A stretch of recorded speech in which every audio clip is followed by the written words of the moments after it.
Maniac Cop 2. Alright everybody, it's October, it's time to review extra horror movies. I reviewed Maniac Cop like, 4 months ago, back in like March or some shit. It's been a while, but finally I was able to catch Maniac Cop 2 on Vudu app. And then, for some reason, when I was like an hour into the film, it just completely I don't know what happened, just would stop playing. And then I had to watch the rest of it on YouTube. So thank you, YouTube, for providing this movie to me in 360p, not 1080p, unfortunately. So the last 20-some minutes I had to watch in 360p, and in the first hour I watched in 1080p. But that first hour in 1080p, it had this weird ringing sound to it, like this hum, this little like ring sound, like my ears were ringing throughout the whole first hour of this film. And it was not the actual movie, so I can't fault the movie. It was the transfer onto this app that I was watching it from, so that was annoying. I thought it was the movie, but then when I was watching it on YouTube, that sound was gone. So Vudu, V-U-D-U, you know who you are, fix that shit. What the fuck's going on? So, do I think this one is better than the first one that I gave a very negative review? I didn't like it at all. Yes, I enjoyed this one a lot more. Hell yeah, I enjoyed it more. This one is like the action sequel. It's like the Aliens to Alien, you know, where like Alien was like more about suspense, and then Aliens kind of like ramp things up. People prefer Aliens to Alien. Kind of the same thing here. A lot of people who I've talked to and heard from, they always say Maniac Cop 2 is definitely better than the first one. And we got the same director and writer here, and they agree too. William Lustig, the director, who directed Maniac, and then Maniac Cop, so I guess Maniac is just, that's his little trademark, I guess. He likes to make movies called Maniac this. He even said that this was his best film. He said it was like, it's firing all cylinders. Speaking of fire, positives for this movie is that this movie has a lot of great like car stunts, action stunts, and like fire stunts. You get like a third act where like the main, what's his name? Matt Cordell, the main bad guy in this movie. He's on fire for like a good like 3-4 minutes, just taking out guys left and right, throwing them up against walls. He's got like that Jason Voorhees strength, just like in the first one. But yeah, I thought this one was pretty cool. It picks up right after the first one. I like that, and it even like does that cliche thing back in the 80s. This came out in 1990, but it was filmed in the 80s, I assume. But it does that typical thing where it's like, let's show you the last 2 to 3 minutes of the last film just to catch you up. Kind of like Halloween 2 does with like Halloween 1, or all the Friday movies. They try to catch you up to date, like here's what happened. Or even Rocky 2, they do the same thing. The cast continuity, we got like all the same cast. You got the same final girl and Bruce Campbell. I don't know the actress's name, but she's in here again, and Bruce Campbell's back. And then we even get James Earl Jones, Darth Vader, his dad, like the guy from Sleepaway Camp, who was the chef, or the cook, one of the cooks who let that chef get away with what he was doing. He's in here as like a blind vet. Thought that was interesting. And we even get that dick from Rambo First Blood Part 2. And we even get Bud. We get Bud from Halloween 2. Amazing Grace comes sit on my face, that guy. But yeah, we got a lot of people in here. But yeah, I think the biggest positive for this movie is just that it's more entertaining. It's way more action-packed. It doesn't have gore, neither did the first one, but this one has boobs. So if you're looking for boobs, there's a strip club scene, and there's plenty of titties being thrown your way. I like that the opening of this movie. There's a guy robbing this like Latino clerk, and he's like making him scratch lottery tickets, and one of them is like a $5,000 winner. But then the Maniac Cop comes in and like blasts the clerk away, and then gives the gun to the thief, and then the cops come, they shoot the thief down. Just thought that was funny. Danny Trejo is in this for like, I swear to God, I wasn't paying attention to the credits at the end. I'm sure that was Danny Trejo, and he has like no dialogue at all. He's like in a prison cell, he wakes up, and then that's it. And it's like, was that Danny Trejo? I'm pretty sure it was him. He had like the ponytail and everything.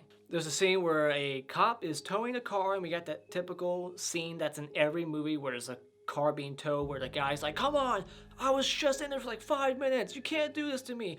And then they go into that stage where they're like, well, this isn't working, so I'm going to start insulting him. They're like, fuck you, I bet your car's worse than mine, how much you get paid? I make more money than you. And then the Maniac cop comes in, kills the guy towing the car, because he's only after police in this movie. Kills the guy towing the car and tows the cop. Drives the car away with the cop towed. He's got like the hook through the neck or some shit. And then the guy who was complaining about being towed ends up being arrested for that crime. So in this movie, Matt Cordell, he's just framing people left and right. And then I like the cab chase. There's, like I said, action. This is like smart on this character's part. She's like, fuck this, we're leaving. She hijacks the cab car. There's 2 flat tires, and she's like, I don't care. They just start driving until like there's like sparks on the rims.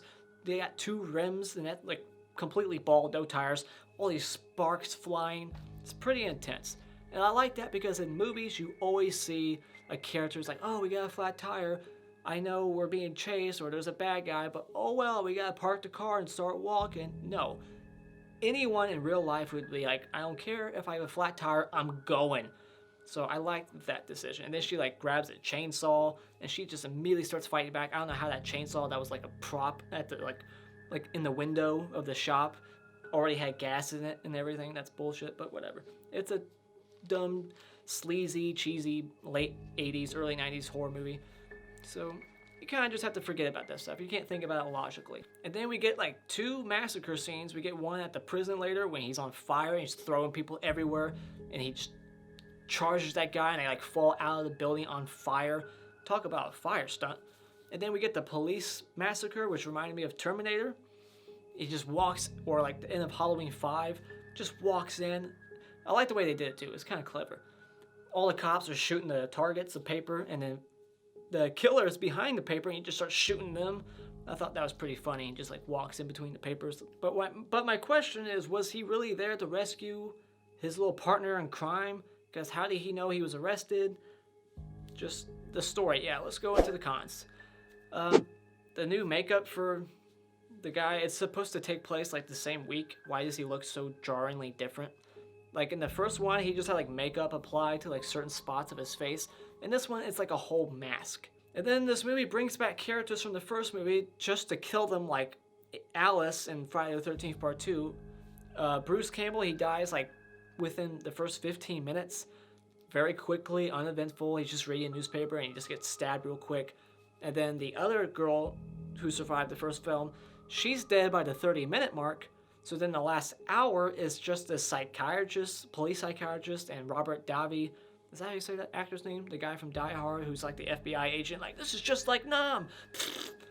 That guy. But yeah, I don't know. Like, you got the typical commissioner who's like trying to bury the story.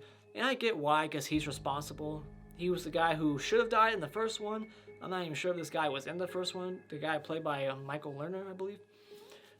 But yeah, like, just that typical situation. Like, you're crazy. You don't know what you're talking about. Quit saying that name. And it's like, just a minute, buddy. You're costing people's lives now. And then you get just Turkel. Is that a guy? Bud from Halloween 2. I like him in Halloween 2, but he's over the top and just annoying in this one. He's the fast talking guy. It's just the dialogue in this movie wasn't doing it for me. The story wasn't doing it for me. Like, the story just didn't flow well. It was like, what's this movie even really about? Is it just a maniac cop killing cops for no reason? Is there a motive? And then in the last hour, there finally is like this new story. I don't know, it's just like the story wasn't doing it for me. It's like, you thought it was Bruce Campbell's movie and that chick, them, but then they just die, and it's like, okay, now it's about these people. That's what I've noticed about these movies. Like, a character shockingly dies when you least expect it. Like Tom Atkins in the last movie. What a waste of a character. And then they waste so much time. This is just to pad the runtime. They waste like 4 minutes replaying that entire backstory to Matt Cordell. Him at the prison, getting beaten, getting his face cut open. We've already seen it. We don't need to watch the whole damn thing again in slow motion. It was just annoying. This movie has a rap soundtrack at the end. As soon as the credits start rolling, this movie has its own official like soundtrack and rap. It's like, damn. It's 1990 and it's already doing the rap trend. And then the cops arrive at the stripper's hotel, wherever she lives, her apartment, like that. Like, she's on the phone, and instead of calling the cops, she has to call like the front desk. Like, call the cops for me. Why? Why can't you do it yourself? You know, like any phone can call the cops. Like, any phone that doesn't even like work or has paid service on it, you can always at least dial 911, can't you? But she's like, just call the cops. And then she hangs up, the guy breaks in, and then within 30 seconds, there's 2 cops there and Matt Cordell. And then like Matt Cordell is now teaming up with this serial killer who's killing strippers. That whole story, I just felt like by the end, it was, what the fuck for? Like seriously, what the fuck for? It's just this added noise, this added interesting element to the story where it's like he's teaming up with this person, but for what reason? He doesn't need his help at all for anything. So that whole added Turkel character, I could do without. I like how when they fall on the bus at the end, it just explodes. Like, I get it, they're on fire, but it's a long bus and they land in the middle, and then the whole thing just... But yeah, and then the movie ends with the typical final scare. You see the coffin, and then his hand breaks out of the coffin, grabs his badge, and then the movie's over. And I get it, it's because horror movies don't know how to end. That's what it is. I bet it's just hard to, like, how do we end this movie? You know, what line of dialogue? What shot? What do we do? Final scare, it's the easy go-to. That's what it is. When it comes down to writing, when you're making a horror movie, it's so easy just to go, well, final scare, let's just do it. Because I don't know how to end this film. It's like you can just end it happy, or have the protagonist, the final surviving person, give a speech or say what they've learned from their experience. Anything else, but no, we gotta resort to the same old, same old. Hand comes out, grabs it, the end. There's a third one, which there is, and I'll be reviewing that next. Haven't seen it yet as of this recording, but I've heard it's awful. Like Candyman 2 or 3 awful, like one of those, like awful, so can't wait for that experience. But yeah, this one was surprisingly different. I enjoyed it. I enjoyed the action, and that, especially that sequence where she's hanging on to the car, she's handcuffed to the wheel. That long ass sequence. Was there a dummy in there, or was that an actual stunt person? There's some crazy stunts in here. It's mildly entertaining. It's mildly cheesy. It takes itself serious, so I guess that adds to the cheesiness. But there's no gore, so don't expect gore. But you get boobs if you're looking for that. It's an okay movie. It's not terrible, but it's not one I will revisit anytime soon. But it wasn't that bad. So when it comes to Maniac Cop 2, I definitely prefer it over the first one. So check it out at Redbox. Those are my thoughts on Maniac Cop. What did you think about it? Do you prefer it over the original like me? Put your thoughts of it in the comments below. And as always, you can hit this like button to support this video. And you can become a subscriber today if you haven't become one already, just by clicking on my cartoon face in about 5 seconds. And until next time, I'll be listening.